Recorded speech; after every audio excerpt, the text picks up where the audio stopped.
I've never seen anything like this before. You've seen so many things, so you may have.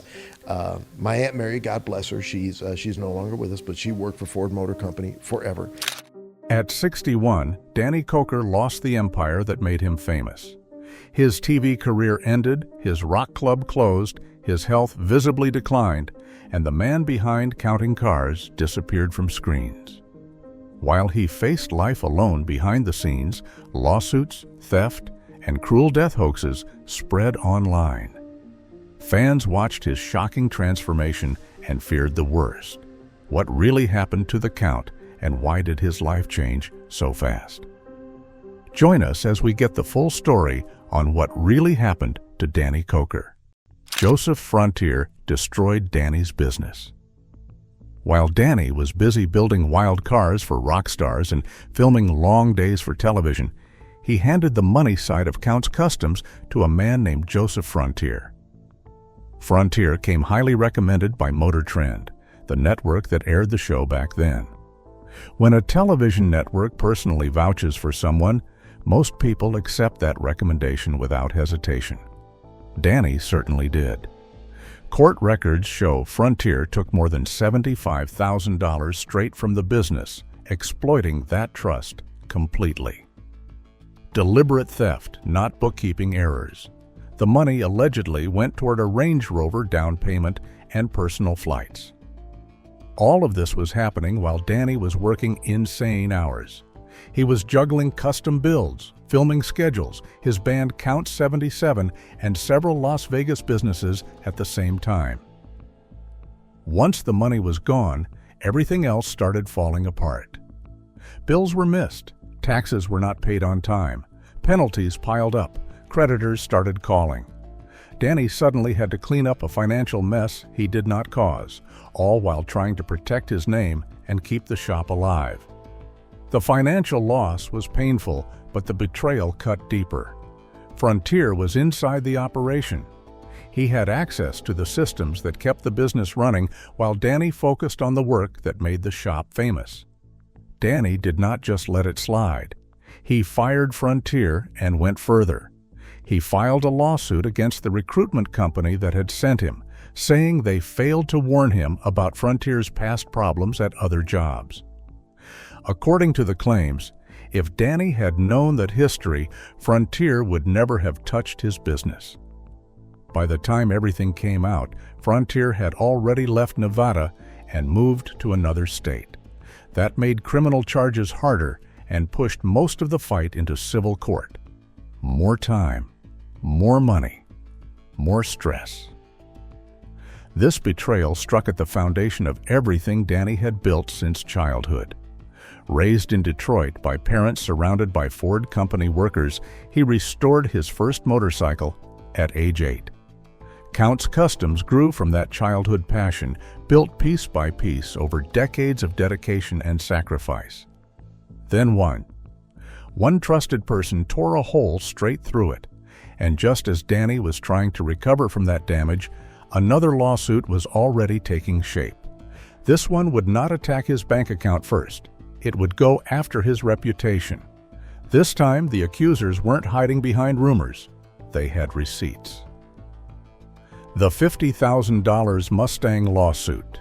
Jeanette and Paul handed over their 1967 Ford Mustang Coupe and $50,000 to Count's Customs with total trust in Danny Koker. They had been devoted fans of Counting Cars since it first aired in August 2012, and they believed every promise the show made. Their restoration would be featured on the History Channel, they thought, giving their dream car a permanent place in front of millions of viewers. Danny's reputation was flawless in their eyes. He had built cars for Alice Cooper, Rob Zombie, and Ozzy Osbourne, legends who trusted him with more than their vehicles. Or rock stars and regular fans alike, these vehicles represented identity and legacy, something Danny understood instinctively. The Hertz had no reason to doubt him. According to their lawsuit, everything went off the rails. When they visited Count's Customs to check on the Mustang, it was sitting there untouched, gathering dust instead of being transformed. The car Danny's team had purchased for the project was reportedly the wrong model, not what they had agreed on. The television feature they had been promised was canceled, with no explanation. Their $50,000 investment was stuck in a project going nowhere, and when they tried to get their money back, they claimed Counts Customs refused. They were left with nothing but broken promises and an empty bank account. When the lawsuit became public, Danny's spotless reputation took its first real hit. How could the man who had delivered perfect masterpieces for rock stars fail to complete a straightforward restoration for paying customers? Online forums were filled with speculation, and people began asking whether other clients had similar experiences. The case's outcome was never revealed. No settlement details emerged, no court verdict was announced, and that silence only added fuel to the fire. Fans who had defended Danny through years of television controversies began wondering whether the charismatic Count hiding behind his bandana and sunglasses was not quite what they thought. For Danny, the lawsuit was more than money. It was an attack on everything he had built. From hosting Saturday Fright at the movies in 1990 to appearing on Pawn Stars to creating the Counting Cars spin-off, Danny had built a career on more than mechanical skill. He preserved history and honored the passion car owners poured into their vehicles. His sister Kim had watched him grow from a boy obsessed with motorcycles in Detroit to an internationally recognized expert. And now, lawsuits threatened to undo decades of work. While Danny fought in court, the internet convinced millions that the Count was already dead. Millions mourned a man still alive. It all started with a simple link on social media, an obituary. Within hours, the internet erupted. Facebook pages, Twitter feeds, fan forums, all of them filled with tributes to Danny Koker. Photos from Counting Cars, memories of favorite episodes, condolences to his family. Heartfelt posts from fans who had followed his work for nearly a decade. Millions mourned the man who had brought vintage cars roaring back to life on television screens. The problem was that Danny Koker was very much alive. The obituary belonged to his father, Danny Koker Sr., the baritone singer and keyboardist for the Cathedral Quartet, a legendary Southern gospel group. Danny Sr. had also hosted The Danny Koker Show back in the 1970s, giving his son early exposure to television and entertainment that would shape his future. But when this decades-old obituary resurfaced online, all context was lost in the chaos. The timing could not have been worse. Danny had quietly stepped back from public life. Counting Cars stopped airing new episodes in 2020 without announcement, without a finale, without a goodbye. It simply disappeared from the History Channel schedule. His social media accounts went silent. Fans who had already been wondering where he had gone suddenly saw the obituary as confirmation of their worst fears. The hoax spread faster than fact-checkers could respond, and for Danny and his family, watching the world grieve for someone very much alive must have felt surreal and painful. Then the nightmare multiplied. Corey Koker, Danny's wife and partner in building their Las Vegas empire since they opened Count's Vamped Rock Bar and Grill in 2009, was involved in a serious car accident. The couple has no children, a fact they have always acknowledged publicly, so they rely heavily on each other. Details of Corey's accident were kept private, but fans noticed her sudden absence from events at Vamped and from social media. That absence fueled false reports claiming she had died. Some sources confused her with another woman with a similar name, and the mistaken identity went viral. Messages of sympathy poured in for tragedies that had not occurred. Memorial posts multiplied across platforms. The chaos compounded the earlier false death hoax about Danny himself. For a time, the internet treated both husband and wife as if they were gone, while in reality, one was recovering from an accident and the other was alive and silent. When Corey finally emerged publicly to confirm she was okay, relief was mixed with frustration. Her real trauma had been turned into misinformation and clickbait. By this point, the couple had survived embezzlement lawsuits and business struggles, yet the internet had declared them both dead. Meanwhile, Danny's physical transformation became so dramatic that it sparked the most terrifying rumor yet: cancer fears, stress-induced collapse, and breaking point. When Danny Koker finally stepped into public view again, the transformation shocked everyone who saw him. Hollow cheeks, sharper features, noticeably diminished frame. Photos comparing him from the height of counting cars to his recent appearances circulated across social media, and the comment sections were flooded with alarm and concern. This was not weight loss from working out or a healthy lifestyle. It looked like something far more serious. Almost instantly, the rumor spread. Danny Koker had cancer. Forums, Facebook groups, and YouTube discussions filled with questions about what type it could be, what stage he might be in, whether he was receiving treatment, and why he had kept it secret. Fans who had grown up watching him turn rusted, lifeless cars into rolling masterpieces feared they were witnessing the decline of the man who had brought those machines to life. The truth, according to people close to him, was different, though just as heavy. Danny's dramatic weight loss was not caused by cancer. It was chronic stress manifesting in his body after years of relentless work. Running Counts Customs meant personally overseeing every restoration, ensuring that each build met the high standards that had earned celebrity clients' trust. Filming counting cars demanded adherence to strict production schedules every weekday. Performing with Count 77, the hard rock band formed at jam sessions in his club alongside guitarist Joni Zito, bassist Stoney Curtis, and other musicians who clicked immediately, required traveling to concert venues almost every weekend.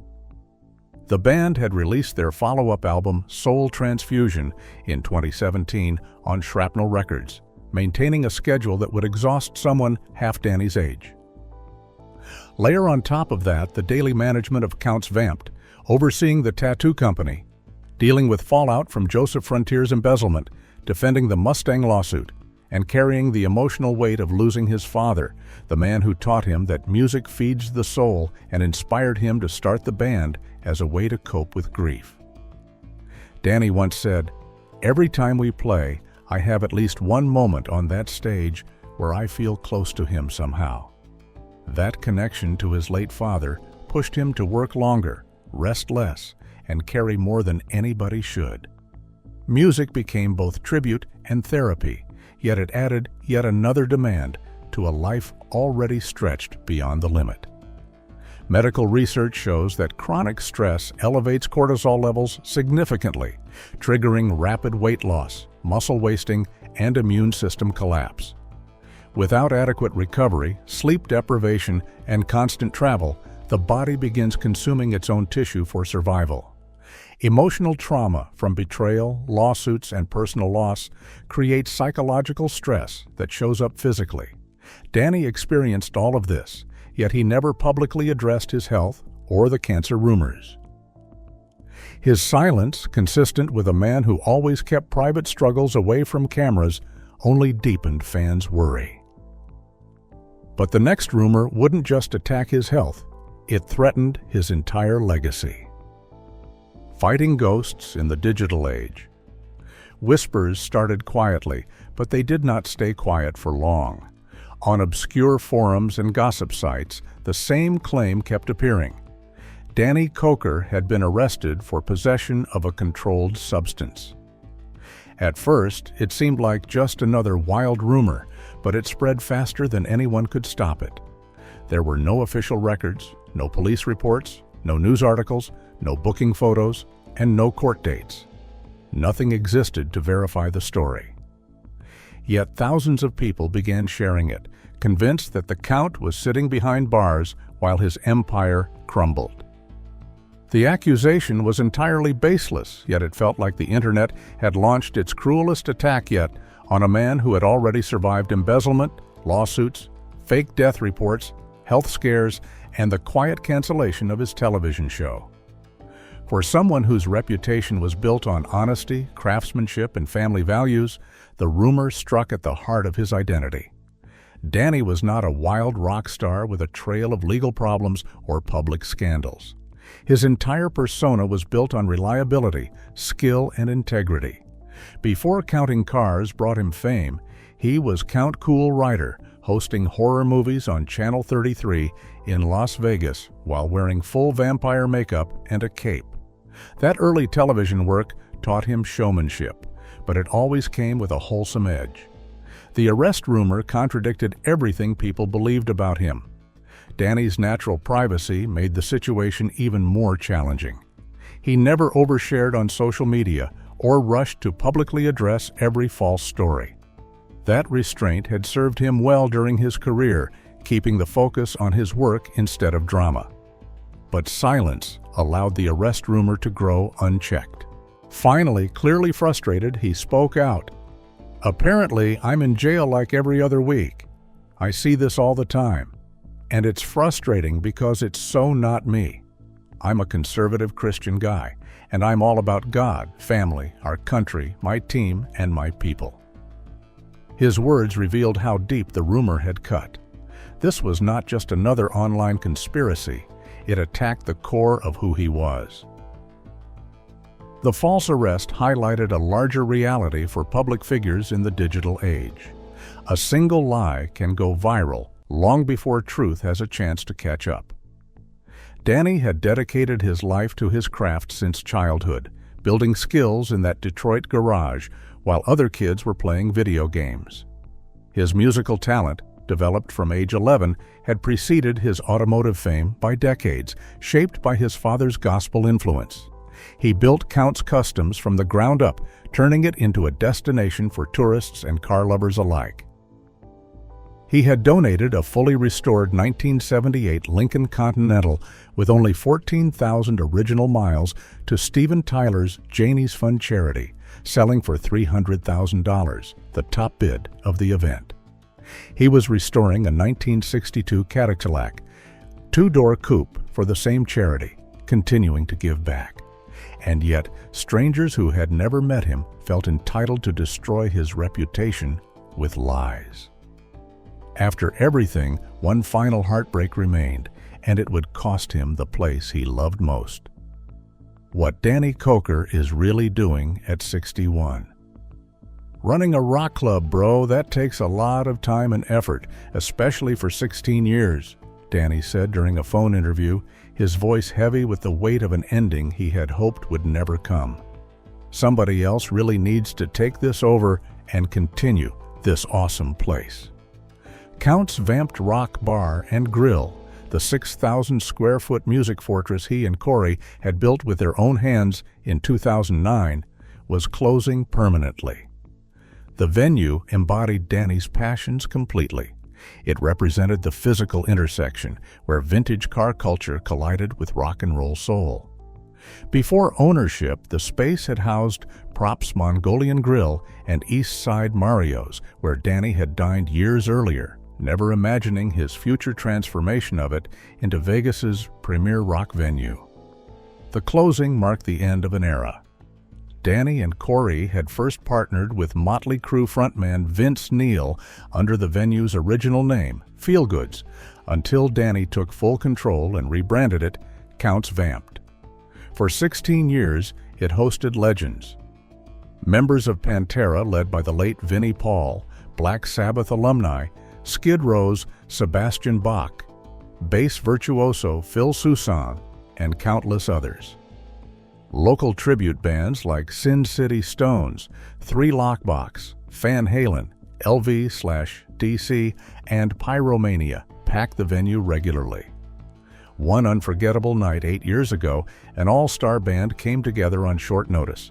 Kip Winger on bass and vocals, Vinny Appice on drums, Pat Thrall on guitar, and Frankie Moreno on piano, playing a 3-hour set while crowds waited outside, desperate to get in. The final concert series, presented by Dollar Loan Center founder Chuck Brennan, featured Faster Pussycat on May 30th, Stephen Pearcy and Warren DeMartini of Rat on June 10th, Night Ranger on June 18th, Loverboy on June 27th, and Count 77's farewell show on June 28th. Danny listed the property with real estate agent Chip Madsen of IS Luxury, initially at $4,300,000 before reducing it to $3,750,000. A buyer emerged, someone who had successfully operated other Vegas restaurant bars and wanted to continue live entertainment across rock, country, and blues. "My feelings are very torn," Danny admitted. "I truly love the place. It reflects my heart and soul. I just know that as a businessman, I have to shift gears." Yet Danny has not disappeared. At 61, Counts Customs operates in Las Vegas, builds custom cars, and welcomes visitors on tours to this day. Counts 77 found a new home at the Copa Room at Bootlegger Bistro, where the band continues performing. Danny recently appeared at the Raiders Rev Up watch party in Henderson with 3 custom cars, serving as Las Vegas's unofficial ambassador. He is also in talks with 2 networks for 3 television concepts, saying, "We expect something soon by the end of the year." The boy who began with nothing but a wrench at 8, who learned television production at his family's Channel 33, who blended performance instincts with mechanical genius, and who built an empire surviving betrayal, lawsuits, and public attacks, remains standing. He continues creating, continues performing, though the scars run deep and the future remains uncertain. Thanks for watching. If you enjoyed this video, please hit the like button, leave nice comments, and don't forget to subscribe for more interesting content. Check out another interesting video by clicking on the video appearing on your screen right now.